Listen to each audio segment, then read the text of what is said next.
Hi mga kasisi, so ngayon ay tayo pupunta sa Tukalin Farm. Wow! Tukalin Farm! So ayan nga ni, nagpatuloy na kami sa aming paglalakbay. Paglalakbay ay talaga namang for the go! Ayan nga ni, napakaganda ng view dito sa aming dinaanan sa I Love La Laguna. Talaga namang bago kami pumunta sa Tukalin Farm ay napakagandang daming bulaklak na nadaanan namin din eh. Ay sa sobrang ganda nga gusto ko nang pumitas ng isa. Ay, joke lang po. Ayan, I Love La Laguna. Aringahot kahit kainitan ay talaga namang patuloy pa rin. Ay talagang for the go. Ayan, patuloy kami sa paglalakbay naman sa sobrang init. At ayan nga, sa pagpapatuloy ng aming biyahe, sa totoo lang hindi namin alam kung saan kami papunta. Hoy! Ayan, may nadaanan nga kaming munting ilog. Ako sana'y bababa na at ako'y mangingisda na lang ay. Hoy! Talaga naman. So, ayan nga, init na ang aming poging driver sa aming paglalayas na ari. Ay, hindi nga namin alam kung ilang lusong tahon pa ba ang aming bubunuin. Makarating lamang dun sa Tukalin Farm na yun. Talaga namang hirap na ang aming si Sparkle. Ay, Diyos ko po. O, yun yung motor. Ano na. So, ayan nga, patuloy pa rin sa pagdadrive. Kahit napakainit, talaga namang mga kasisi. Pagkakagala ng mga taong ini. So, ayan, pag-ahon na rin. Ayan, buti pa si ate. Nakaligo na. Hoy! Nahirapan nga kami, hindi namin alam kung saan kami dadaan. Nagulat pa kami sa daan, gawa ng ari palang sigsag, ay hindi naman kami na-inform. Dalawa pala ang likuan din, kung saan kami pupunta, hindi man lang kami nakapagtanong. Talaga namang buhay natin to. So ayan na nga, bumaba na nga kami para magtanong man lang doon sa tindahan doon sa may dulo. Nakita kaming tao doon eh. Talaga namang pagkakagalay, wala naman palang alam na puntahan. So ayan nga, napagkasunduan na talaga naming magtanong at pumunta dun sa dulo. Ayan, naglakad-lakad na kami hanggang doon sa may bahay na yun. At kami magtatanong kung saan ba, kung diretso ba o liliko ba papunta sa kaliwa. Yan kasi di mo na nag-abyan ng location. Basta na lang bumanat ay talaga namang adventure time. So ayan, sinabi na nga kumaliwa lang kayo, diretso doon.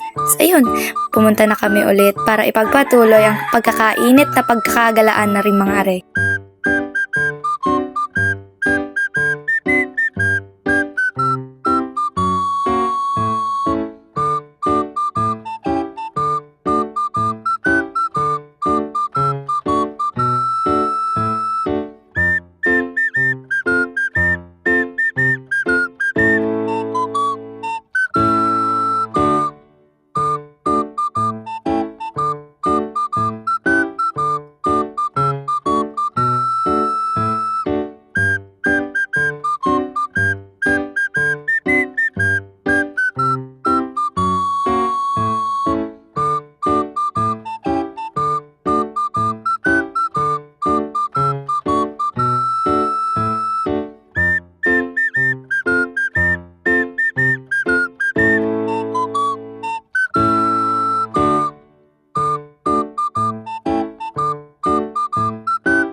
So ayan nga, sa haba-haba ng aming dinaanan at haba-haba ng aming biyahe, dumating din kami sa aming destinasyon. Ayan, natatanaw na natin ang ganda ng view.